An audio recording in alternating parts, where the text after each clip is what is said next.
black hole. I can tell you're lost. I'm here for you. This podcast is devoted to having those hard conversations that are essential to drug prevention and harm reduction.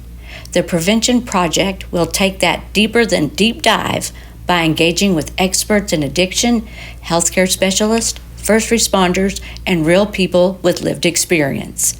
Our goal is to offer listeners crucial information about addiction while providing knowledge and support. We want people to be aware of why harm reduction is essential, along with everyday strategies for staying safe. Join us as we break down the walls of stigma and empower our audience. Wildfires burning you down to stone. Blind eyes turning from a world so cold. 1,000,000 miles apart within my reach. It's not like me to worry. Today we have some very special guests. We have Burl Stricker from Even One Less and Emily Tuck from Even One Less. Burl, what is your title? I'm president of the board, so we'll say, and founder. So yes, I helped start the organization and lead it. So You're also an ordained minister, right? I am. Yes, I'm an ordained minister. I really originally got that for weddings and funerals, but as time has gone on, I've also done some preaching and things like that. So That's great. Emily, what is your title with Even One Less? Community manager. But you do way more than that, don't you? Oh my gosh. Well, out in the community, really I have a lot of, encounters with people who are in crisis. Yeah. Which I don't think was really planned at all. It just kind of happened.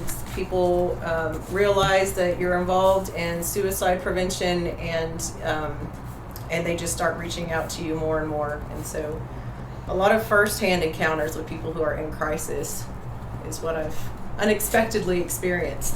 But you're pretty good at it. Burl, can you tell us how Even One Less got started?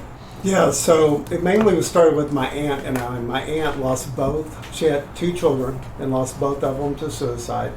And so that was a big impact. When her second son, my oldest cousin, committed suicide, he left. He had a life insurance, which was it was a godsend because he had 3 children, and so we weren't sure how we were going to, be able to help them and their immediate family. And so we found out he had left this life insurance, and so we earmarked a part of that to start this organization. It had been on my heart for a while because my grandfather, whenever I was like 19 years old, committed suicide, and so there was this history. And really had been on our heart and our mind. And whenever that happened with him, we decided, my aunt and I, that we wanted to start this organization and try to make a difference. And it's grown, hasn't it? It really has grown. We have a great board. We actually just made some movements on our board. But we're very thankful to have like Rooster McConaughey, Matthew McConaughey's brother. He's on our board. We also have a doctor who's on our board, and we also have the superintendent of Corpus Christi Schools, which is one of the largest school systems in Texas. And so from that, it's really helped us grow, not just in this area in western Oklahoma, but also through Midland, Ardmore, and a lot of other places throughout several states. So that's helped our growth for sure. Emily, when you're out and about just hanging around, do you see a lot of co-occurrence with substance use and suicide? Yes, and something I'm also surprised about is how many people don't know about support programs or resources that we have here in the state where they can go and get some help. So many people don't even know about 12-step programs. They ask me, well, what's a 12-step program? They don't realize that we have rehabilitation and substance use recovery programs that are so effective, in our state, faith-based or otherwise. The resources are out there, but people just don't know about them. So something that I often do is tell people about what's out there, where they can go, who they can contact to get help. Because when you're not in a healthy mind state, when you're in and out of ups and downs, from substance use, it's really challenging to get on a computer and just Google what's out there. You know, it oftentimes creates more confusion than it does, a helping assistance. Absolutely. Well, my name is Deshauna Smythe, and I'm a coalition coordinator for substance use prevention here at Southwestern Oklahoma Development Authority. I primarily cover Beckham, Washita, and Caddo counties. Kendra, why don't you start introducing yourself? Okay, I am Kendra Dilbeck, and I am the Assistant Project Manager for Prevention here at SWOTA. I'm Dina Craig, and I am the Coalition Coordinator for the Misuse Prevention of Opioids, Alcohol, and Marijuana in Grady, Kingfisher, Blaine, and Blaine, Kingfisher, Grady, Canadian. and Canadian. Thank you. There's too many to remember, and that's a big, long job title. So, yeah. Tangela Benton, Coalition Coordinator for Jackson, Harmon, and Kiowa counties. And my name's Ashley Hartwell, and I'm the Coalition Coordinator for Woodward, Texas, and Grant counties. And I'm Steve Berry, the Division Director of Substance Use Prevention, Treatment, and Recovery here at SWOTA. I'm a Grant Award Administrator for our COSIP grant and our Oklahoma Opioid Abatement Board grant.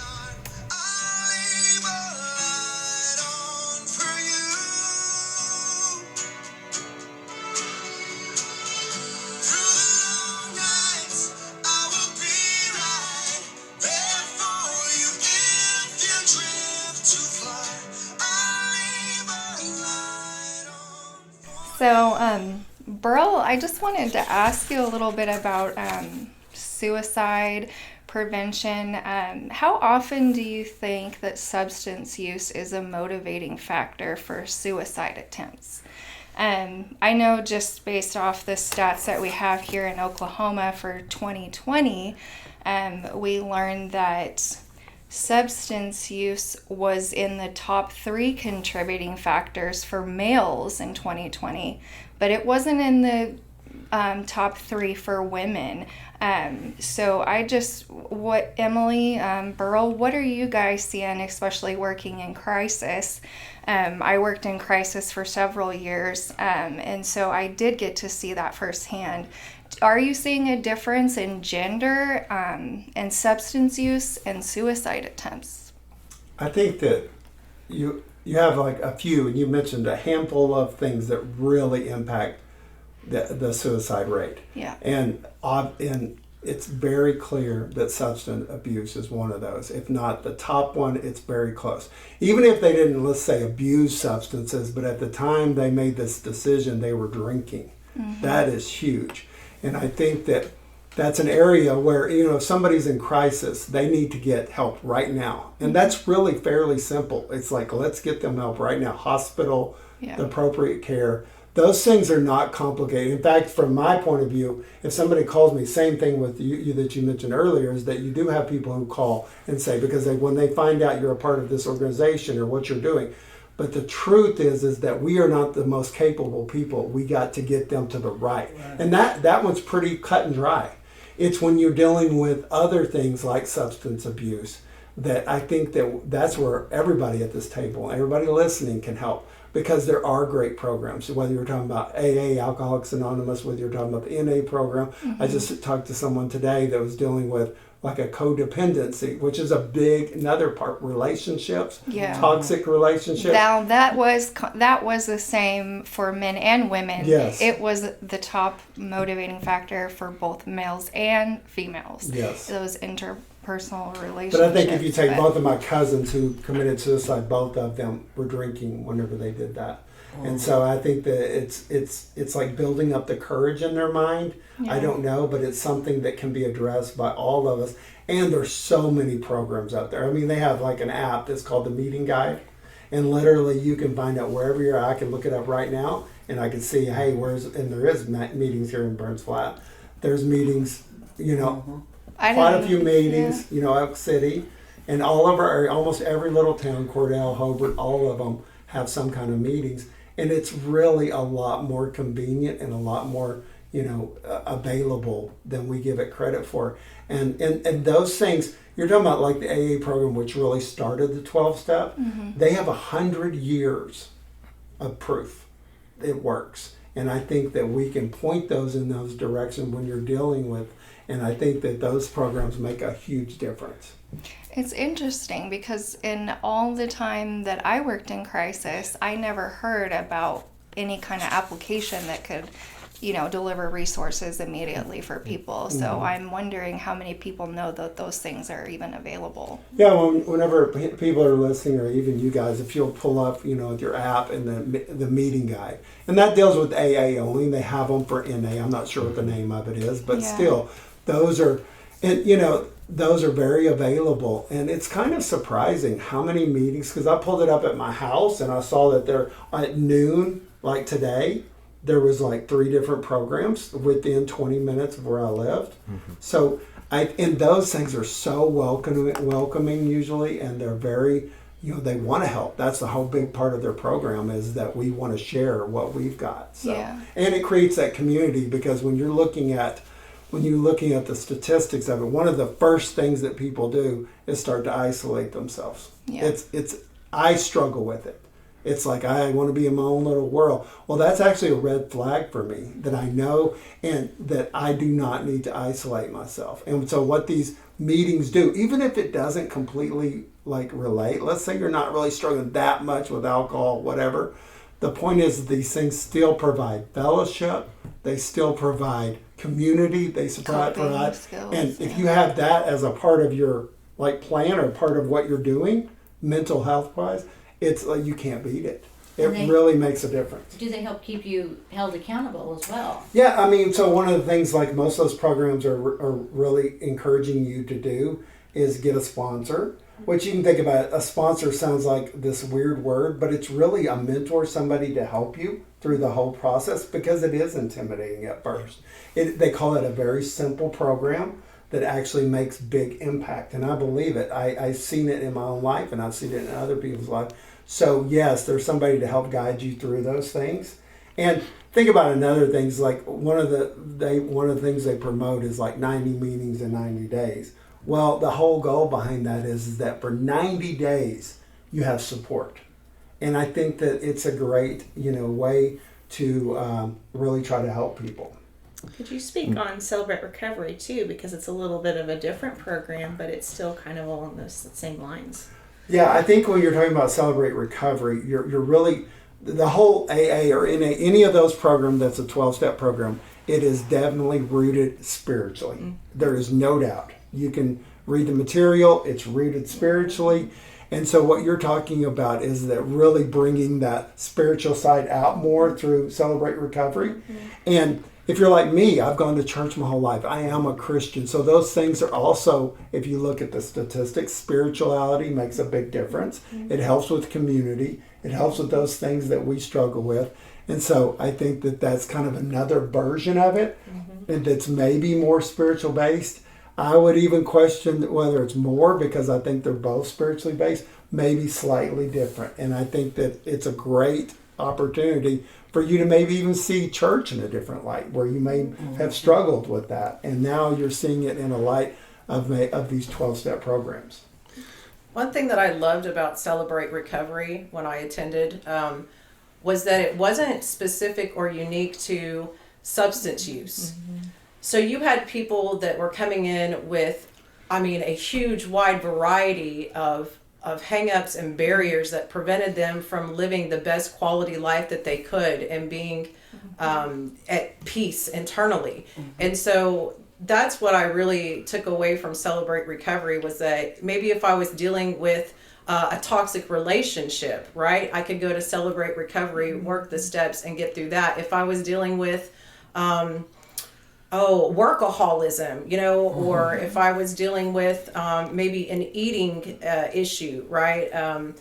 It was so varied, and so people could come in from all walks of life having different problems, but the same solution for it, and it seemed really effective for the people that were going there for whatever was reducing their quality of living. There's lots of different addictions, that's for sure. Yeah. Yeah, problem gambling would be another one I would add to that list as well. And going to a 12-step meeting or any type of recovery meeting can be intimidating for your first visit, but just want everyone to just buck up and have that courage to go in there, and you can sit there quietly and listen to the conversation that's going on, and maybe take a few minutes afterwards to say hello and get to know somebody, because a lot of the great healing gets done at the coffee after the meeting is over. People will fellowship together. People will get to that deeper level of a relationship, and that's when a lot of the great change occurs. I know when I've attended Celebrate Recovery as well, and again, lots of people there with lots of different things they're working through. And when I first started going, I was kind of shy, so I just kind of I just listened mainly, and when it was my turn to speak, I was like, I don't feel like I want to speak right now. And eventually, as I got to know people and got more comfortable, I was able to open up, and it just really, it makes a world of difference. So don't let it stop you from giving it a try if you're kind of shy and it kind of makes you nervous. They will love to have you, I promise. And I'll throw in one more thing is like, there is this nervousness. So like, oh man, I'm going to go with a bunch of group or people I don't know. Well, I see it, but I'm going to tell you something that I've learned through this whole process is that if you're struggling, you need to do anything it takes. Go above what you think. Well, a lot of times we want to go in small because and really it has a lot to do with people's perception of us. We're afraid the community might find I'm going to an AA meeting, or find that people at work. And so really part of this is like, we need to not go in small. We need to go in hard and big. And so this is really, in the whole gist of things, it's a small step, but you have to be bold about it if you truly want something different in your life. You really have to go bold. That's why it's a fight, for sure. Yes. I just wanted to have you guys kind of share just a little bit about Even One Less and kind of the things that you guys are doing in the community, and just kind of share some of that information with us. Like, how are you working with schools? What do you do with the schools? We haven't started working with schools yet, and that's something that last time Burl and I met up, he was talking about, especially with some recent events going on in southwestern Oklahoma, and school-age kids, being involved, and their lives are ending too soon. Burl expressed it's really on his heart to get involved, in the schools. And so I think that's something, that's really been heavy on our hearts lately to look into. I think there's probably a little bit of like an update there as well. So I told you we have a board member on, he's head of the Corpus Christi schools in Texas, and again, one of the largest school districts. So what we're doing is we're working with them right now to develop a program, because we don't want to go in there and like talk about this very tough subject and then, great day, y'all have a good day, and leave them holding the bag. And so we've been really trying to work through that because we want to provide resources. So one of the things we're working on with them is that we're working on substance abuse, dealing with how do we get help with substance abuse? How do we deal with these toxic relationships? So those things are developing that right now through their counseling in Corpus Christi. And then also, we've had recent events here locally in Elk City, in that area. And same thing, we're talking with the superintendent there, because we want to be able to help those counselors and the things that are going through there. And really, it's not so much let's talk about suicide, but let's talk about the things that lead to those. Yes. And there is this big fear that I think is important to talk about in the school, and then back to the kind of leave them holding the bag, is that a lot of times what will happen is that if we go into a school and we start talking about these items, then of course some kid is going to say, oh, I've thought about it too. And that's where the struggle is. Well, how do we deal with that? But we want that, and the reason that we want that is because we want to have that tough conversation, even though it's sad, it's scary. Oh my gosh, we had 5 people that talked about it. Well, good. Now we need to really talk about it, and we can move forward with getting help. And I think that that's the most effective, is because whenever these counselors are dealing with students and somebody says, I'm struggling with that as well, I've thought about it as well, then we can help them move forward. Here's some resources. There's plenty of resources out there, like you were saying, and it's really us helping map or can help them find those resources and be able to do it. So I think that where we're working with the school district is we're really thinking about those things that lead to it, that make us, when we're depressed, we're doing this. We're isolated. We mentioned isolation. We mentioned relationship. All those things, I think we can make a big difference without really getting to that point that the school's at, where we're really talking about those words. Now we can also figure out how to get those students help. And another thing is, this is just what I was trained working crisis is, I think the schools also think that if they bring it up and ask those questions, that they're putting it in the kids' mind. But we were trained that you need to ask those questions because it's already in their minds. So I think like the school also has a ways to go in terms of their education and knowledge about it, because we're just starting to see those life skills enter the school system. So, this would be another one of those life skills that, would be great to get into schools, is because you're teaching kids to deal with those triggers and, those things that they're having to deal with. So I'll bring up one more with that. It's a strange word, but it has a big impact as well, and that's resilience.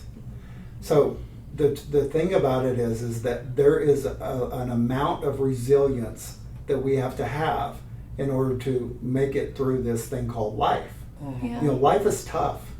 It's just tough. If you had the perfect childhood, everything went well. There's plenty of stories in the AA Big Book, as an example, of people had really good childhoods, didn't have anything traumatic happen, but along the way, of course, things happen. Mm-hmm. And what those things do, if you make it through it and you actually are present through those moments, it actually builds resilience. Mm-hmm. And part of the training that we've been working with the schools is resilience training, trying to help. Yeah. And it's, there's so many little things you can do to help a person, a young person, learn to be resilient, because it's just a storm. It feels like their whole life when their boyfriend wants to break up with them. Mm-hmm. But the truth is, it's just a season, and that can be overcome. And it's us teaching those skills to resilience, and I think that's super important. Yeah. That goes back to also just the adverse childhood, experiences. And, I know that I had just written that down, that 20 out of 100 people with at least 7 ACEs attempted suicide. So there's that connection with those childhood experiences and attempting suicide later on. So that is that resiliency that you're talking about. So. Well, I had somebody come up to me at our event this Saturday, and they were talking about that their child, this is nobody's fault, but this is the perception sometimes, that their child was afraid to talk about their own thoughts of suicide to the school because they were afraid that every kid in the school district would be talking about it. Sure. Mm-hmm. Okay? Yeah. Now, whether that's real or perceived, it's real. It's something we can address. And we, not y'all, but me, I'm a layperson, technically. So as a layperson, I have that ability to help overcome that. Yeah. Because if I'm bold in how I speak about this subject, then we can be bold about it. And I believe that back to that boldness, it's like, let's go hard, let's go bold. Yeah. And I think that makes a difference. So you're saying rather than focus on whether the child's perceptions were accurate or not, it's more important to focus on those perceptions, because that's what the child's basing their decisions in their life on. And it really, you think about it, even though it's a child saying this, we all struggle as an adult with this as well, because we just mentioned it, like being a little bit nervous about going to an AA meeting or a meeting. I'm afraid they're going to talk about this. Right. And you can imagine why you would worry about that as a kid. If everybody in your class knows that you've had these thoughts. I'll give a quick example. At 17 years old, I attempted suicide. At 17 years old. Took a lot of pills, I attempted, and my very first day of school, I walk in, I sit down in my Spanish class, and the teacher said, "Burl, why did you try to kill yourself?" True story. That was not fake. Okay, now, obviously, that was a long time ago. So, I'm older. So hopefully we deal with things a little bit better than that. Yeah. You know, but the point is that is an example of why we're scared to talk about it, because who knew? Well, the principal probably knew, this one staff member knew, and now obviously all the teachers know, and now all the students know. Yeah. You see what I mean? And I think that us being very aware of that and being careful with how we deal with it and trying to make it as confidential as possible. You know, we'll never be perfect, because somebody could think, well, I think they're talking about. Well, that's stuff that becomes really about resilience. It's like also learning to overcome. I think they're talking about me. Yeah. I think, you know, those things. Well, too. that's like that deep thing within us, right? The social norms or expectancy, where we're animals, and that's like an animalistic instinct, is to learn to fit in. We learn very young to learn to fit in, because if we don't learn to fit in, then, you know, absolutely, we're cut off from But the you know, rest. if you take that and you flip it, and that's kind of what I like to talk to kids about, is like we flip that. None of us really fit in. Yeah. I swear to you, every story that you'll hear when it comes to any of the substance abuse, it's almost every one of them. I felt like there's this huge vacuum in my life since I was a kid. I filled it with this, that, and the other, and then all of a sudden, you know, I found this, alcohol, drugs, whatever, people pleasing, and next thing you know, I'm feeling better, and it all works until it doesn't work. You know what I mean? But every one of us are different, and instead of like so afraid to feel different, how about we just embrace it? And that the only people who can do that is us adults, is by saying it's okay to embrace our differences, and celebrate them. You know, I think that's one of the best things Celebrate Recovery does. Believe it or not, it is celebrating the differences and the sames that we have. Look for the familiar, not looking for the differences. And they're so familiar. Every single one of us at this table has felt that in our life, where we just do not get along, or we belong. Yeah. I mean, I'm telling you right now, I have felt where I did not belong. You know, and I think we can help them overcome those ideas. That's the one thing I think I wish I could tell my younger self, is my uniqueness was my strength. Oh, it's amazing if you think about it. It's really amazing, and it can go so deep into the fact that, you know, God knew what He was doing when He created us. Yeah. He really did. And yet we're being told constantly by whoever that we just don't fit in. And we're telling ourselves that. No, not me. I've always fit in.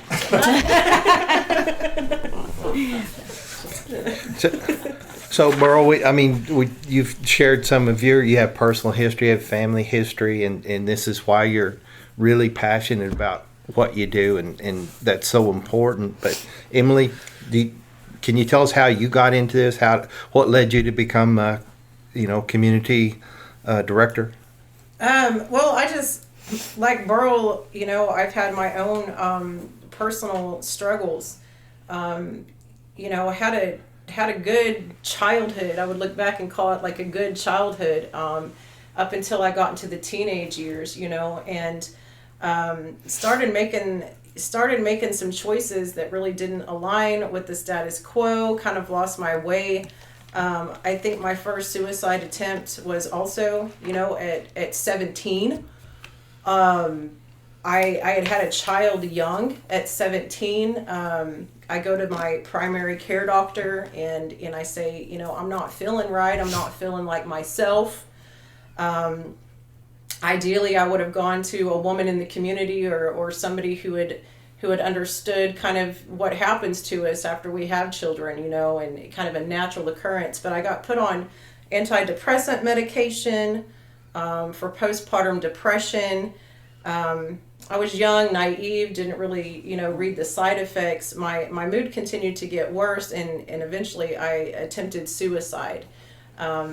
You know, at 17, almost 18, and that's when the doctor came in and he was like, I'm so sorry, you know, and young people, this medication has a side effect, and that's suicide idealizations. And so I was seeking to get help, but I was still kind of ignorant and didn't really know. And so from there, it just kind of spiraled out of control. You know, I had picked up substance abuse. I was self-medicating with whatever was available. Just went into this hole of depression, and it was a journey of 10 years throughout my entire 20s. At least yearly, I was going into a crisis unit, and trying this new medication, trying that new medication. I became very, very just going through the motions of life, but very hopeless, about getting better. I felt like an alien. I felt like I was damaged goods. I felt like I was unrepairable, essentially.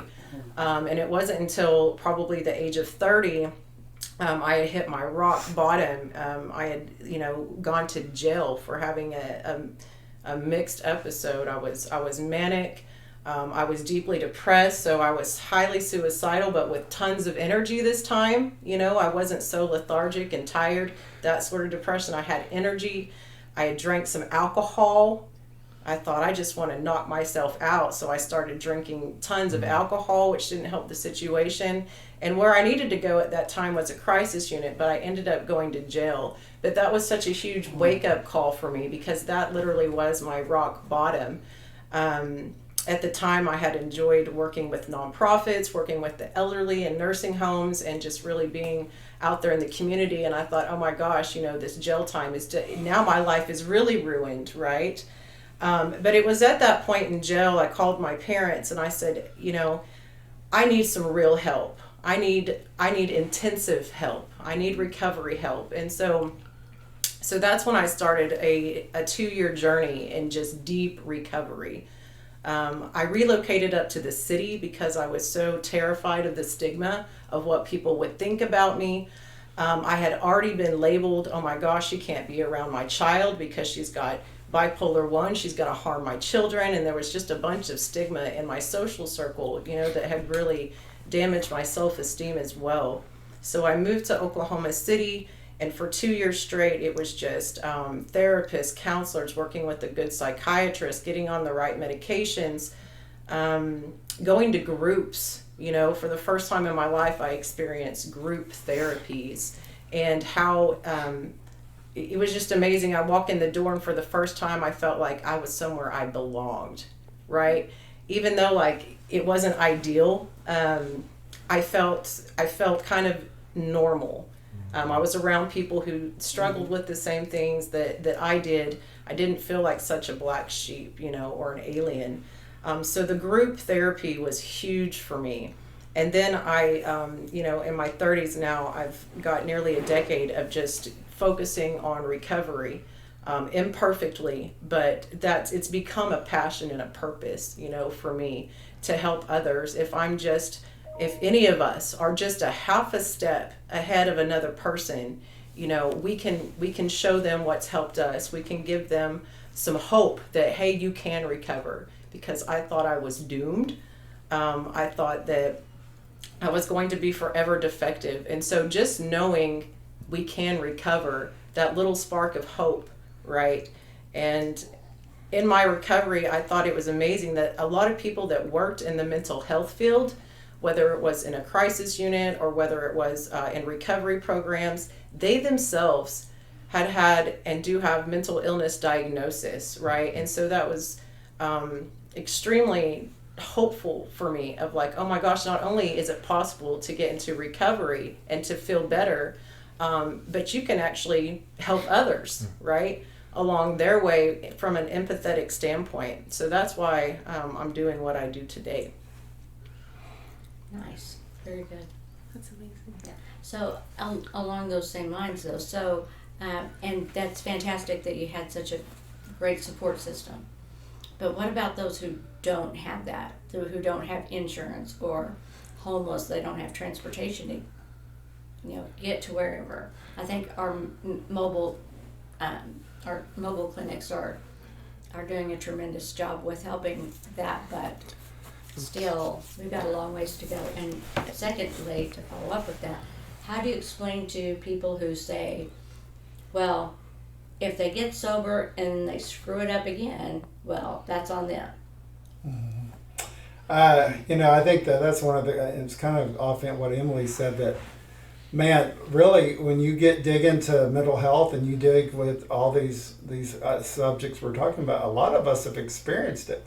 Mm-hmm. So we have, actually, I'm not just educated on this subject, I actually have experienced it, or somebody close to my family.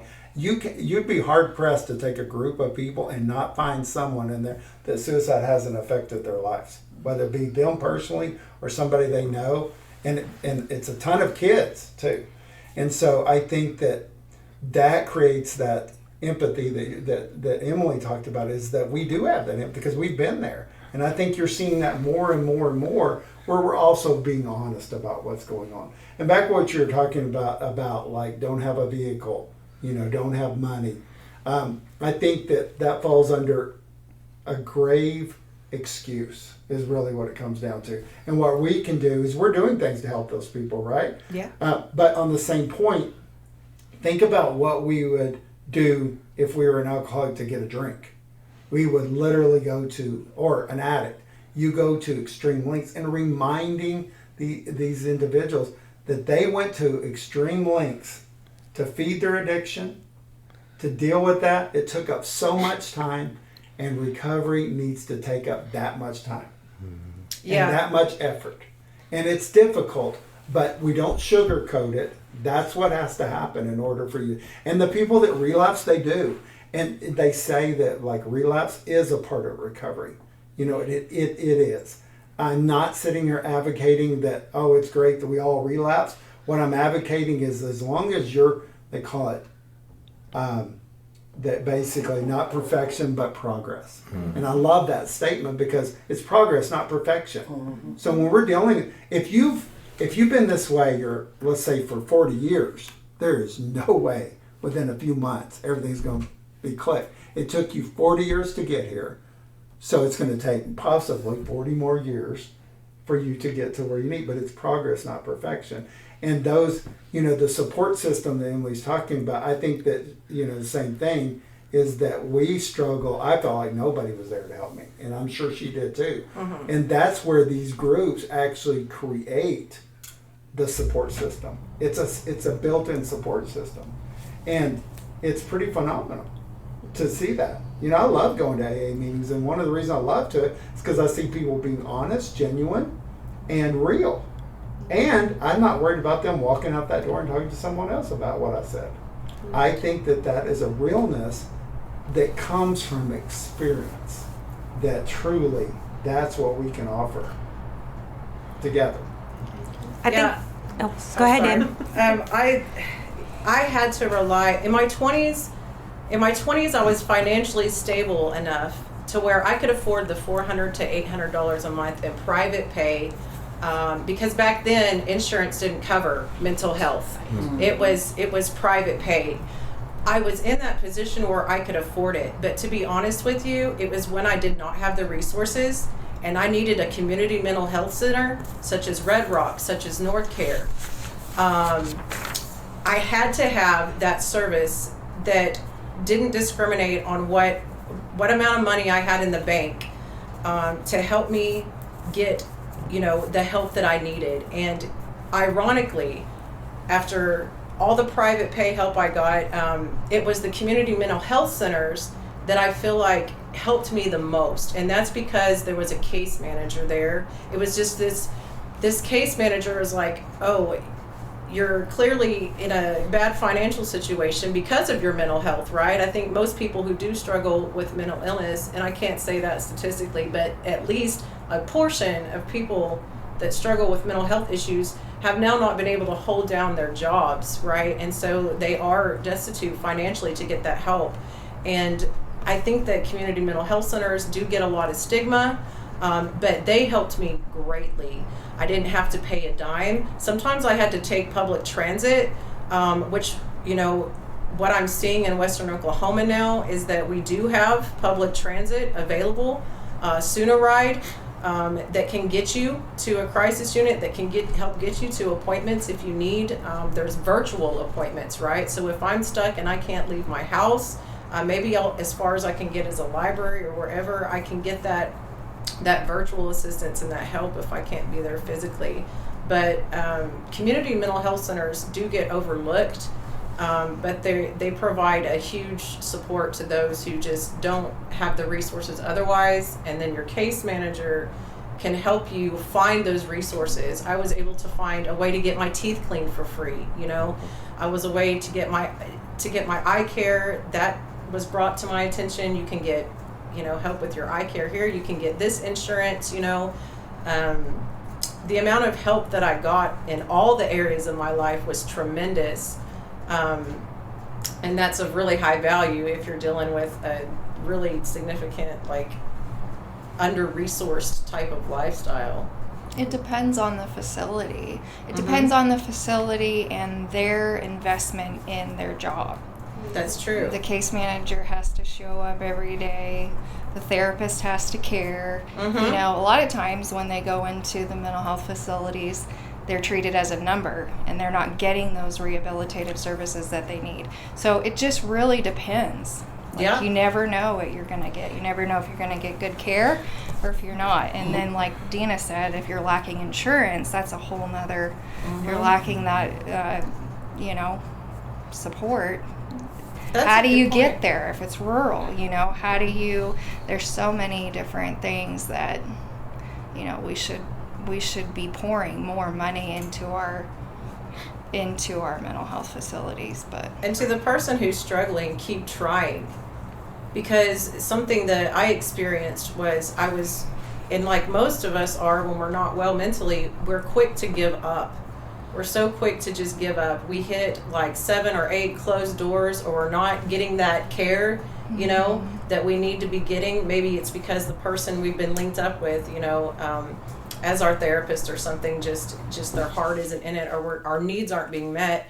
It's really easy to get discouraged and just quit and say, well, I'm just doomed, But something that helped me in resiliency was I just kept trying and kept trying and kept trying, because maybe out of trying 25 times, then you'll find that one link up, that resource that helps, and it helps tremendously. So the more you just keep trying, the odds of you actually getting some support that is meeting your needs gets greater and greater. Yeah, but don't give up. Fall down 7 times, get up 8.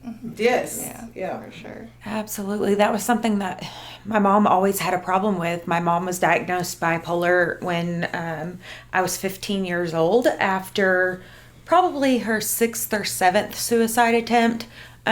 She woke up enough from the final suicide attempt back then to put herself in a hospital and get the help that she needed. But after that, it was just a slew of mixed medications that she would complain weren't working. And so she would try another one or another combination. And eventually she just said it was too hard and she gave up.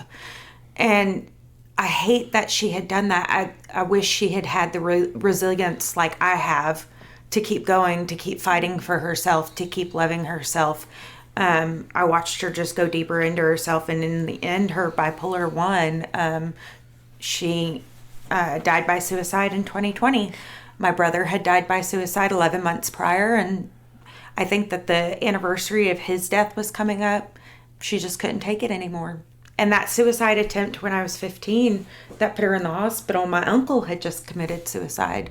So it's something that is a contagion within families. It's a contagion within communities.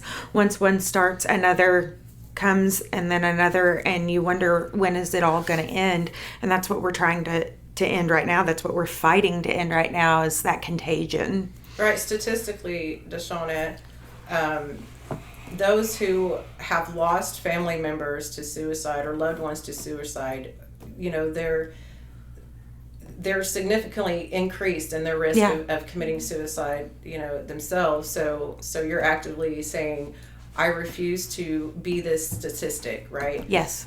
When I was 17, something I often forget about that actually did happen to me when I lived, in the little town of Deal City is I witnessed a suicide, right? And I walked in right after it happened, fresh on the scene, 2 houses down from me. And so I often forget that traumatic event probably had a big impact, was a precursor to my own thought of that later on, 9 months later, when I was in a deep depression. And so And so I actively, at some point, as you did, decided I don't want to be a statistic, because when you do get even into community mental health centers or anywhere where they're educating you on the statistics, it's scary. You know, they tell you if you've been in a crisis unit more than 3 times, your risk for suicide increases substantially. And here I am going in the 4th time or the 5th time, and I'm terrified. I'm like, oh my gosh, this is my destiny. You know, the prognosis is not good. You know, and so you do get affected, you know, by the statistics, and it really just takes just saying, I'm not going to be this statistic, and like Burl says, go bold and dedicate all you've got in you to not be a part of that statistic. Well, and then the workers also, the mental health workers, are getting burnt out. Mm-hmm. So you have that side of things too, because you know, they're just seeing it so much and seeing it all the time that they get to a point where inside of themselves they are used to it, quote unquote. You know what I mean? So then there's all that too, because, you know, there's some compassion fatigue there, you know. Trauma comes in all forms. Voluntary and involuntary. And I think there's an easy answer. I wouldn't say easy, but there is an answer to that. And it's like, well, it's really talking about all healthcare, all mental health, all of that, is that you have to be willing, you have to be able to give and receive care. It's a pretty simple concept, but it's so true. So let's say that you are, and a lot of people who are in a mental health, work at a mental health facility, for example, a lot of them have gone through their own things, which is great. It creates that experience, the things we've been talking about, right? But also, if they take that as their recovery, their way of doing it, it's like, I'm working there, so I'm doing all the work, so that's the way in their mind. Oh, I'm doing everything I need to do, this is my job. They have to literally, those things have to be separated. And they, as they're giving care, I'm helping, they have to do that exact same amount. If it's 50% of their time, they have to do another 50% and receive that exact same outside of that environment, right? Mm-hmm. And part of it's like, we don't talk about that to healthcare workers. We don't talk about it to be mental health workers, but that's really what has to happen. Because if you're a single mom and you, let's say you have struggled with mental health, then you work in a mental health facility, and then you come home and you've got to deal with kids and you got to deal with life. Well, that's the thing. There is absolutely no room for your own. Yeah, you know they do talk about it. It's just you have to implement it. Yeah, they have to go home and implement it. And that's the hard part. It's very because tough. Life is so demanding. It is. So if you have a demanding life and you have a demanding job, then everything's just demanding all the time. And then... I mean, we've come complete leaps and bounds in the last 20 years with regards to substance use disorders, mental health disorders, the help that is needed. We've come leaps and bounds, but it's still not enough. We still need more. Yeah, I think that it's a lot more prevalent now for people getting help and doing. And I think you're right. It's come leaps and bounds. And I think part of that is that, you know, we're just continuing to try to make awareness and here's help, awareness and help. And so that's why you're seeing so much of it. And of course we could always do better. But I also think that we take these small examples and say, well, this one guy, he just continued to drink and do drugs and whatever, and you just couldn't help. And we put everybody in that category. Here's a chronic slipper who we just tried, we could never reach. That's not everybody, though. I'd say 90% of the people are like the people sitting at this table who've sought help, got it, got better, and then, you know, you're talking about it, you know? Mm-hmm. Whereas that can't be the example, this chronic slipper. Mm-hmm. You know, there are those, and there are different ways to deal with that. But 90% of the people in this world are not chronic slippers. They just don't know how to figure it. And I want to make it clear there's nothing wrong with if I continually struggle and I continually get help. Am I putting them in a category? No, I'm putting them in I'm so happy that they're continuing to try to get help. Mm-hmm. You know, but we can't base everything we're doing on these chronic slippers who just for 20 years have just struggled. Well, they need a different kind of help than the other people, you know. And yes, we want to help them, but most people, you give them light at the end of the tunnel, and they're going to seek out that light. And that really, it may make a difference this decade in your life. You're talking about in the 20s. And then when in my 30s, I had to do something different. In my 40s, I had to do. That's really pretty normal. Most of us, depending on life circumstances, depending on what's happened, I might have had 4 deaths in this decade of my life.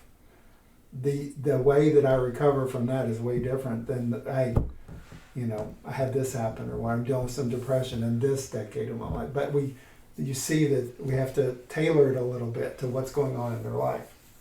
But I'd say grieving is one of the things that we can really make an impact on, is helping people learn to grieve. It's tough. Speak about that a little bit more, because Deshauna shared with me some statistics about the numbers of attempts by age group. Yeah, with 85 and older being the age group that most attempts suicide or die by suicide. It's actually 23%, which is the largest age demographic for suicide. Yeah, and we were talking about that too earlier, wondering if that had anything to do with our veterans. Yeah. It has a lot to do with our veterans, but it also has a lot to do with the fact that they're facing the end of their life. They're getting a health diagnosis that they weren't expecting. They maybe didn't financially plan for the rest of their life, and so they're looking at struggles there. There's a bunch of different reasons why, but the fact is they need more help. So obviously you mentioned grief. You think about the loss of a loved one. That too. But there are other things that we grieve. Too. When people retire, that transition period can be especially hard, or a divorce, or career change, or change socioeconomic status for other reasons, natural disasters. Kids leaving home. Being an empty nester. So there's all kinds of things that we grieve, and I think a different word for grieve is change. Yeah. How we adapt to change. I don't know. I think that those, you're right. There is such a large gamut of grieving. I think about back whenever my cousin, the second one, committed suicide. I grieved and I didn't know how to deal with it. And really until somebody, like, it was a friend of mine, sent me a book and said, "Bro, you need to grieve. You need to deal with this." And it kind of put it in my face, and then I realized, okay, and it wasn't like right then I started doing things. It took a little bit, but that words helped. But you're so right. Whenever I was going through all this personally, I realized like this concept of like, let's say I had 5 problems. Okay, let's say it was alcohol. Let's say it was my cousin dying. Let's say it was relationship problem. I had all these problems going on. Okay, and then I'm like, well, I've always been this way, whatever it is in my head. And so that's overwhelming for a person to think, man, how am I going to fix all this? Because I'm broken. That's what everybody's telling me. That's what I think. I'm broken and I want to fix it. But the truth is that you can't even begin to deal with some of those things until you actually deal with, if you have a substance addiction, any kind of addiction, that has to come first. It absolutely has to come first. Even though you may say in my head, well, because your cousin died, that's why you drink so much. Yes, that's probably true. But I've got to deal with the drinking first, because I got to be sober-minded to deal with the rest of this stuff. Does that make sense? Yeah. And the reason I brought that up is because it's so easy to think if I fix all this other things, I'll quit drinking. But that's just not true. And so part of that also is we grieve the things we lose in that process. So like me, my problem, let's say 1 was I drank too much, but the problem 2 was this relationship. Well, those things are still going on. And as I start to deal with those, then I grieve the loss of that, because actually I was holding on to it. I dealt with these problems so many years in my life by using this coping mechanism. Even though it wasn't the greatest coping mechanism, I was kind of married to it. So when I lose it, then I start grieving over it. It's strange, but it's like if every day you make yourself a cup of coffee and then one day you're not allowed to have coffee anymore, you understand. You grieve that. I enjoyed the moment where I sat on the porch and drank the coffee or whatever. But you have to deal with that addiction side first before you can deal. And it'd be kind of like if it was you're dealing with strict mental health. If you're having these huge, like we're talking about bipolar 1 and all, if you're having these huge mood fluctuations, you have to deal with that first before you can deal with the other problems that are real. And that's what we know substances do for us. We have the euphoria, then we have the withdrawal, and then unfortunately for a lot of us, there's the consequences of the use too, by legal, relational, financial, whatever it is, and we mentioned alcohol. Alcohol is a central nervous system depressant. That's what it does. It depresses the functioning of the nervous system. But a lot of our illicit drugs are so dangerous these days that one use could be your last use.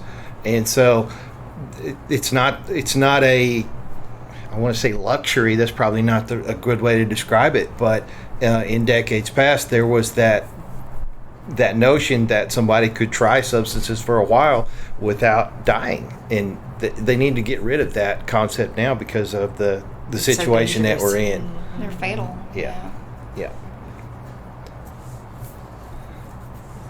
So I'm interested about the statistics, with the older population and what could be done, right, to help that. Because when you're aging, your mobility and your energy levels, right, are not what they used to be. The community that you had in your younger years, with a work community or maybe even a church community, whatever you had going on, you become isolated from it, a lot of times like from health issues. And so I don't know who's talking about it, if anybody's talking about it, what we can do for like the aging community. And I'd also be interested to know kind of what the statistics are in the rural areas, if it's worse in the rural areas than it is like your urban areas. I think that kind of goes back to just the support system thing, Yeah. I don't know. I think that they do have that loss of their, they could have that loss of their support. Not every person that's aging has that support system. So. Right. Families, children are living across the United States, living states away, right, and aren't there. The family unit has kind of changed, I think, in the last few decades, as it has been. Families aren't living close together anymore. We're kind of spread out, over the country, and so there's that disconnection in your kind of primary support unit there. Something I found interesting is in 2020 in Oklahoma specifically, suicide rates among men grew as their age grew. So there were 68.7 suicides in the year 2020 that were 65 and older. So each year it grows more, but with women it decreases with age. The older they get, the less likely. Their life is peaceful again. Maybe so. But I will also tell you that in 2020, I know, right? In 2020, and this is every year, among races and ethnicity, the highest demographic is Native Americans. Mm-hmm. Yeah. 35.3 suicides in 2020. There were a total of 853 suicides in Oklahoma aged 10 and older. 10. Yeah, that's what is startling to me is age 10. Mm-hmm. I think Oklahoma has been doing a really good job. The tribal nations of Oklahoma have been doing a good job at addressing those statistics. When I'm out and about, I see the billboards from various native tribes. I see the billboards, that are emphasizing the importance of life, the importance of getting help, and agencies are really beefing up, their recovery programs. They're talking about it more. They're getting the younger people involved in the cultures and extracurricular activities and mentorship programs. And I honestly look at what the tribes are doing as an inspiration for what the rest of us can do, because I think they're really making an impact, to combat these statistics. And I'm so glad that they are, because I mean, Changing it's grown into every year. Yeah. cultural norms. You know, one of the yeah. things that reminds me of that when I hear about the Indian statistics, and then of course blacks. I mean, there's within race and female and gender. Right. But it's almost like, it's easy to think we're special, or I only deal with this, but it is not true. No. We all deal with it, because across those same lines, you find addiction, mental health, through all those populations, and economic, social, money. You find it all the way across the board. So it's there, and that's back to we think we're special. We're the only ones that have problems. That's what we tell ourselves. We're struggling with this, and it's just not true. It is really everybody's struggling with it. Some are dealing with it better than others. We want to know about the people who are dealing with it well, and we want to know about the people who are not dealing with it well, so we can help figure out how to deal with it better. This is proof right here. I have another statistic that proves that you are not alone. Adolescents, 12 to 17. 3.2 million adolescents had serious thoughts of suicide in 2023. So you are absolutely, definitely not alone. That equals out to 12.3% of the population. And this is nationwide. This is not just Oklahoma. There were 1.5 million adolescents who made a suicide plan. And then there were 856,000, which was 3.2% of the population, that actually attempted suicide. Those numbers are staggering to me. Like, I can't wrap my head around it. But I know adolescents, most of all, feel like that they are the only ones dealing with the problems. They are alone, and nobody will understand them. I was that teenager. Well, I also, sorry to interrupt, but No, I think that if you think about it, like, we have the answer, to change their mind on something like that. Statistically, it's so true. If you add community or some kind of engagement into that equation, their chance of suicide greatly would drop. I'll add one more. If you're actually thinking about starting a business, and you start that business, you have a goal, and you meet that goal, that greatly reduces your chance of being suicidal. If you attend a church and have that greatly reduces. If you work out every day, so I'm going to different spiritual, physical, right? So you take somebody, let's say they work out every day, all they do is go walk. Let's say walk for 45 minutes and then they come back. It greatly reduces the chance that they would ever do it.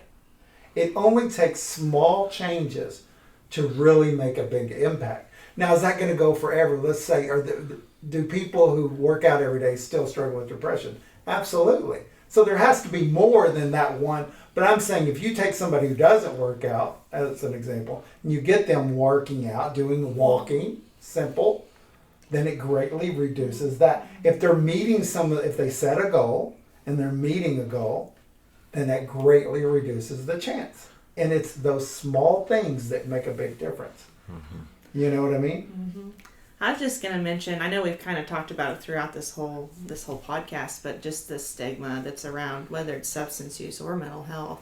And we've got to break down those walls, of thinking that it's just us that are struggling. And the more that we can be open about it and the more that we can talk about it, it's going to break down those walls. We talked about that in my Sunday school class this past Sunday. We got on a topic and it was like, somebody was being very vulnerable and just talking about something they struggle with, and come to find out almost every single person sitting in my Sunday school class is dealing with the same thing. We would have never known had we not talked about it, and so I really think that that's a really crucial part, is talking about it and just breaking down those walls. And that's what's hard for adolescents, because there already is a rift in their family, but with your adolescent and the parent, it's kind of a weird age, right? And then the adolescents, having these thoughts and they don't know if they can talk to parents about it. And I mean, yeah, we got to get better at talking to our kids too. Yeah, mentorship and communities also. I know there's like big sister, big brother programs. I don't think that we have that out here, but I think it's important to realize that for the youth, really the primary influential part of their life is their family. Well, what if the family is dysfunctional? You know, what if that's not the safe place or the most helpful place? What if we're learning, you know, maladaptive, unhealthy, like coping mindsets from the get-go, right? We need more people in the community in mentorship roles to help the youth with these life skills, with these mindsets. We only know what we know. So just hearing another perception from somebody who is living in, you know, a more functional mindset, you know, and healthier lifestyle, just being exposed to those influences, you know, can help us. And so that's really where the community can step up in their mentorship role, you know, take that beyond just coaching, take that into helping the youth learn some life skills, developing more community programs, you know, more community events, just avenues that the youth can be exposed to, you know, a variety of perceptions and ways of making it through life is really critical that I think we kind of lack on in these rural communities. Yeah, and that's what what I'm gonna say to that too, and like up in the northwestern part of Oklahoma at least, something that's really awesome that we've been seeing up there for the last few years is in the Woodward area, they're doing a grief camp. So it's like a big community camp during the summer for kids that have any kind of loss that you could imagine. And these mentors and these spiritual leaders are coming together, and they're, you know, they're having pet therapy. Like they had Kenny Farms come in, and they brought the animals so that the kids could, you know, learn some skills through that. And then they had art, and they had projects, and worked on a project together. You know, Better Together was their big theme this last year. And they did like a butterfly release, and they just had so many things. But so yeah, we are starting to see those small things pop up in rural communities, and that's so exciting. That is good news. Yeah. And when you said pet therapy, it immediately brought me to like equestrian therapy. Yeah. So I know that that's helped Deshauna a lot in her recovery journey. I know that Burl personally, you know, is very passionate about that as well. If you wanted to kind of elaborate on that. I mean, we just bought some land recently, and we're building a place where people can ride and deal with horse therapy and animal therapy, and it's pretty neat. And we're hoping to be able to host some of those camps that you're talking about: men's retreats, women's retreats, recovery, you know, grief, all those things. So we're pretty excited about the ability to do that because, you know, with me, I've been around horses my whole life, and I see the impact that animals, especially horses, have on people. And it's funny, you can take a 13-year-old girl who's struggling with confidence and struggling with all these things, put her on a 1,200-pound animal, and she controls it and does well and has fun with it. I had it, you know, somebody here last week she was 13, and just her ability to control this animal, it had seeped into many other parts of her life. You know, it's pretty amazing. It's amazing what working with animals can do to teach you how to live your entire life. Yeah. I mean, we've got 10 kids that are riding in play days and parades and doing things with horses, and we make them do every aspect: the feeding, the brushing, the cleaning, the scooping, the doctoring, because we've had a couple horses get hurt. My horse is hurt right now, and you watch an animal that is hurt, and you've got them pinned up in a cage for months, for weeks, whatever it may be. And that pent up energy and the depression that they go through, it's exactly what we go through when that happens. And so when you watch an animal that's being taken away from the herd and alone, and you look at a kid and you say, see, this is why he's depressed. He's stuck in this pen. And the kid realizes, oh, I can't isolate myself like that. It's something that you'll forever be. For sure. Very therapeutic. I'll tell you, I'll give you a great example with horses. Is horses learn from the release of pressure. That's how they. So if you think about it, if you want to go, you're squeezing, let's go. They don't learn from that pressure. They learn from the release. So the minute they go, you teach them to release pressure, right? But think about it. It's like you can never take aggression with aggression. So aggression, if somebody, like you're dealing with the elderly, let's say somebody in a nursing home and they're very aggressive with you, if you in words or action get aggressive, all that does is build, right? It's a great tool to learn. Actually, release the pressure. You kind of back off the pressure, change the subject, do something different. Very simple, but a 13-year-old or whoever learning that technique at school, somebody's aggressive to me. If aggression equals more aggression, and it's not passivity, it's activeness. It's being very active. And you can release the pressure, and it's funny how that will work. There's same thing techniques with communication. It's the same concept.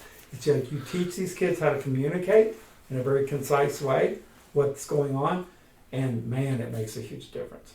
So that's good. And that's something, again, we need to get to our kids earlier, because all you have to do is look at the school shootings and teenagers doing bizarre things that we would have never thought of doing when we were kids, like shooting up a school or shooting your parent in the face, whatever.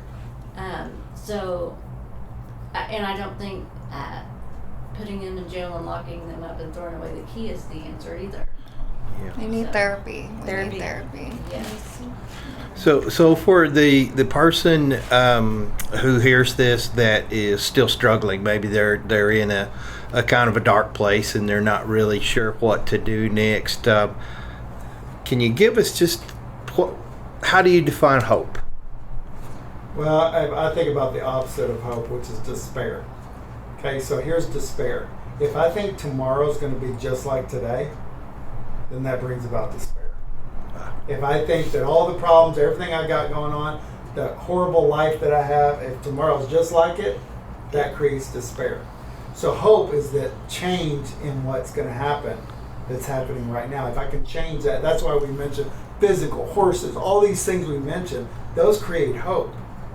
And I will say this, and I think it's really important because, yes, like you mentioned therapy, I think it absolutely is a good thing, right?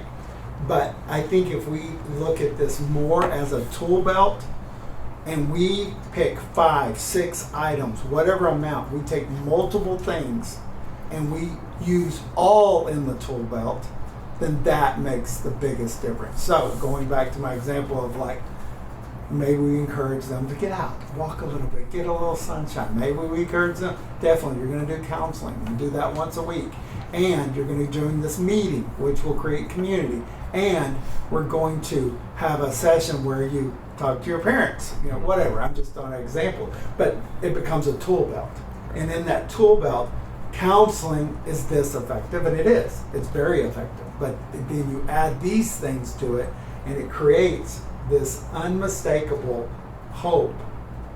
And that hope is the same thing. It feels just this little right now, and then we build on that hope.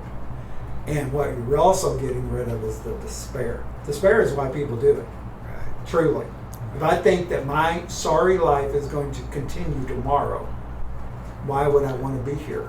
This illusion of permanence, that today's situation is going to last forever. Well, and I'll add one more in there. If you have anything that teaches you to be present, to think about today only, not your problems from yesterday, your future, just really be present. Even though we know that's super important, there's actually so many ways to learn to just think about today, and deal with today's problems. Can I do it for today? Can I live today? Can I make it through today? And I think you add any of those things and it creates this tool belt, and it creates a little nugget of hope, and that hope gets rid of the despair, and we can go on another day. And of course we want to build on that, but I think when you're talking about somebody who's feeling despair, they need hope, and that hope can be built upon. It really can. And I think it has to be on a foundation that is not necessarily by one person or by one personality.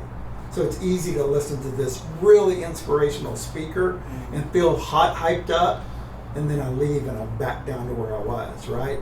So if we create things that they almost, I enjoy being outdoors. Okay, let's do that. Let's build upon that. I really like talking to this person. Let's build upon that. And just slow increments of building creates the hope. Yeah, there are really many different coping skills. Huge. We can't put that all in a box and sum it up, but It's huge. And it's different for everybody. And no therapist only works on one thing at a time. My therapist had me journaling. She had me going outdoors. She called it grounding, getting the vitamin D. Most everybody's vitamin D deficient, and that leads to a lot of depression and anxiety. So she had me watching what I eat. There are foods that induce serotonin and dopamine, and then there are foods that actually decrease it. So she had me aware of that. There's all these different aspects. She's the one who encouraged me with the horses and the hope that you were talking about and the goals that you were talking about. I had a goal this summer to do a jackpot and actually compete as a barrel racer. I did that, and it brought me a new hope and a new love and a new longing to do it again and do it harder and do it better. And that's really what I think coping is. Well, think about how powerful just being present is. Yeah. We can't even, that's hard even sometimes, right? Like just to be present with yourself. That is a coping skill, and that's hard. Yes. So I think that's like the main thing I'm focusing on right now. I do group therapies in a crisis unit twice a day, some days, and so when I look back and think what was the most helpful, it was learning how to just be present with what you're thinking, with what you're feeling, because I don't know where I read this, but it was brought to my attention that anxiety is anticipating negative outcomes in the future, and depression is looking at negative outcomes from your past. And so the present moment is like pretty holy, because it's in that space that you're free, right, from the anxiety and the depression really taking a hold of you. So presence is important. And there's been some days on my worst days where I'm like, what can I do today? And just asking for help, picking up that phone, calling 988, calling a community mental health center. I didn't know what to do, but maybe somebody on the other line can tell me what I can do, right? I can't come up with the answer myself. I'm totally lost. I need help. But we learned last year at the Momentum Conference that 1% of people who need help actually reach out and ask for help. And I personally know how hard that struggle is, right? I can let myself go down into a deep, deep hole before I build up the courage just to ask for help because of the shame, because of the embarrassment.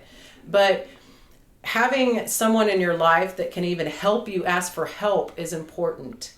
One time I mitigated a crisis by asking a good friend of mine, can you come over and just help me dial the number? Just help me dial the number.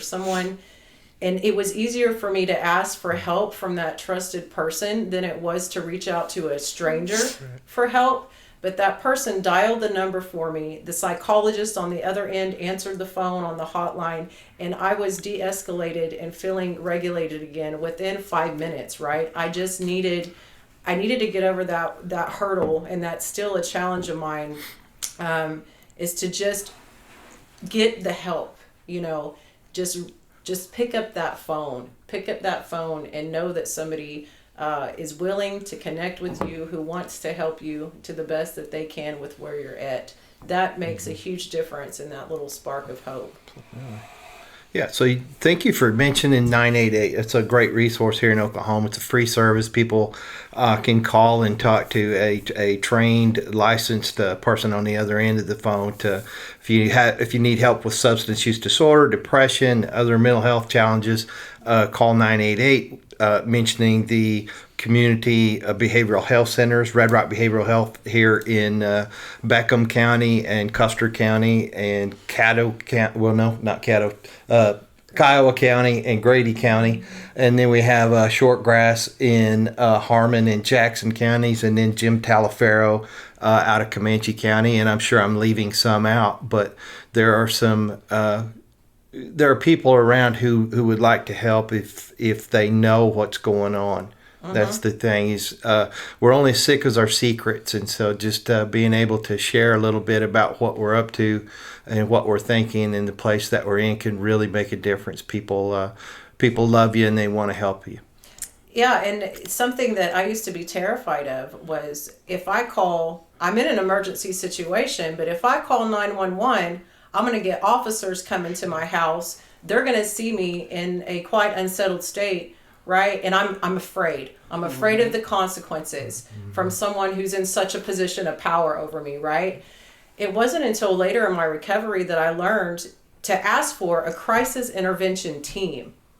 And that was huge in taking the fear away and the stigma away. And I actually had to use it once, right, in 2019.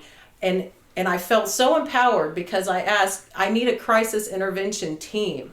They sent over 2 officers that were trained, right, in crisis intervention. I was met with such compassion. They were actually able to help me get de-escalated and get calmed back down. I didn't have to go into the crisis unit, right? I had a positive outcome for that. And then my fear of reaching out for immediate crisis help, diminished, and I didn't feel so intimidated. So if you need immediate help, asking for a crisis intervention team, it's really helpful. And that's just something that most people aren't even aware of that they can do. That's a good point. Well, you don't find many trained officers. That was miraculous. Especially out in rural areas. Exactly. Yeah. I think that's why calling the 988 is a great tool, because we know what we're dealing with there. And they are trained to deal with who should they call or how should we approach this. Yes. So I think that is a service that has not always been here, and it's here now, and it's nationwide, I guess. It's all over the place. I see it in Texas and when I've been there, and so that means that even if you're not here, you can still. But how sad is it going to be if they do away with it in 2 years? I mean, It won't leave. Yeah, I think it's just our us lawmakers aren't going to continuing let to it. push it. Yeah, it'll be fine. It'll be here. All right, we got some coalition information events. Yeah. So, what do you guys have going on in your communities? You guys have anything you want to share? Anything coming up? Anything at all? Well, this Saturday we've got, and I don't know if this recording will be out there by then, but this Saturday we've got another suicide prevention walk right here, right in Cordell. Registration at 8 a.m. on Saturday the 28th at the square right around the courthouse, and then we'll start walking by 10:30. We'll have t-shirts. Cordell Memorial Hospital donated all the water and all the t-shirts for the event. That was really nice of them. And we'll have different resource booths set up, and we'll have just some networking and telling stories and trying to reach as many members of the community as we can. And then we've got some 5Ks coming up in October in Beckham County. Western Oklahoma Family Care Center is hosting a 5K. They do a lot of help with the unhoused, with utility bills, with mental health issues. So they're great. They're a great partner of ours. And then in Caddo County, we have Kids, Kites, and Frights coming up. In Cordell, we've got the Pumpkin Festival coming up. We've got some great things coming up. Dina? yeah. Well, I don't have near the list that you but we are having a Chick-fil-A will be holding their Rock Island Arts Festival on the 28th, Saturday the 28th, and I'll be there. And we're having a Halloween costume for Red Ribbon Week in the big town of Rush Springs at their library. So Sounds awesome. That sounds like fun. Tangela, what do you got coming up? Well, let's see. Kiowa County is having their hometown harvest on the 28th of September. Jackson County is having the Wellness Symposium September 25th through the 26th. And they will be having a Kick the Habit kickball tournament October 5th in Altus for 5th and 6th graders. And it's just kind of a way for the community to kick the habit of bad things, Right. that you... Positive childhood experience, right? Yeah. Yes. Yeah, and that's really kind of it for my area. Ashley? Yeah, so up in Texas County, we are doing a class for parents. It's called A Parent's Role in Prevention, and it's going to be a Q&A that is going to be a bilingual class. So we're working with a local LADC up there who's going to be helping us with that, and that's located at 1007 Northeast 4th Street in Guyman, and that's going to take place on October 12th from 1 to 2. And then in Woodward County and in Grant County, we will be attending both of the fall festivals in October. So that's what I have going on. Yeah. That sounds amazing. Yeah, and Evolution Foundation is also sponsoring a suicide awareness prevention walk in Garfield County. I Yep, don't have the date on Enid. that, but we'll find that and share that on SWOTA's webpage. Yeah. For our opioid abatement grant, we are conducting a community-wide Narcan training. So if you want to know how to identify opioid overdose and learn how to use Narcan to respond, you can join us October 1st at 6:30 in Lone Wolf at the Senior Center. That's in Kiowa County, probably northern Jackson and eastern Greer County could come over to that one. We'd love to have a full house there and learn how to use Narcan. And then we'll be doing the same training on October 17th in Altus at the public library, and that one's also at 6:30. And those flyers for those Narcan trainings are up on our SWOTA Facebook page, so you can also refer to those if you need more information. And if you need to know where the SWOTA Narcan vending machines are, you can also find that on SWOTA's webpage. And we're looking for more sites to host those vending machines, and hope to have some new sites for you coming up soon. And if you or your group or club or organization needs Narcan training, please reach out. Yep, happy to do that. I just wanted to quickly go over some upcoming our Facebook Live and podcast schedule. So next month in October, we're going to be doing another Facebook Live, and it'll be the focus for that one will be over domestic violence, and we'll loop in substance misuse into that as well. November we'll be back with another podcast, and there's a lot of prevention things going on in November, and so we haven't quite ironed out exactly what the topic of that one will be, but we will keep you guys updated. December we'll be back to a Facebook Live. It is National Drunk and Drug Driving Prevention Month, and so we still are looking for somebody to come in and speak for that Facebook Live. We really think it would be great to maybe have some law enforcement or somebody that first responders, firemen, somebody like that could come in and speak on that. I think that would be a really great time for them to come in. And then January again, we'll be back to a podcast, and that we're going to figure out what that topic will be as well. But as soon as we get those ironed out, we will for sure let you know. And like I said earlier, for more information, please visit SWOTA's Facebook page, or you can go to www.swota.org. And we have a substance use prevention, treatment, and recovery page, and there's lots of good information there. And I just want to follow everything up with, if you need help with mental health or substance use, please do not hesitate to call or text 988. The rain comes following an endless drought to wash away the remnants of all your doubt. I hope that you see me looking out. It's not long. The intro and outro segments of this podcast were sung by Papa Roach and Carrie Underwood, and written by Jacoby Shaddix, Tobin Esperin, Nick Furlong, Chris Bond, and Colin Britton, and produced by Colin Britton, Nick Furlong, and Papa Roach. Thanks for joining our podcast today, and we hope to see you next time.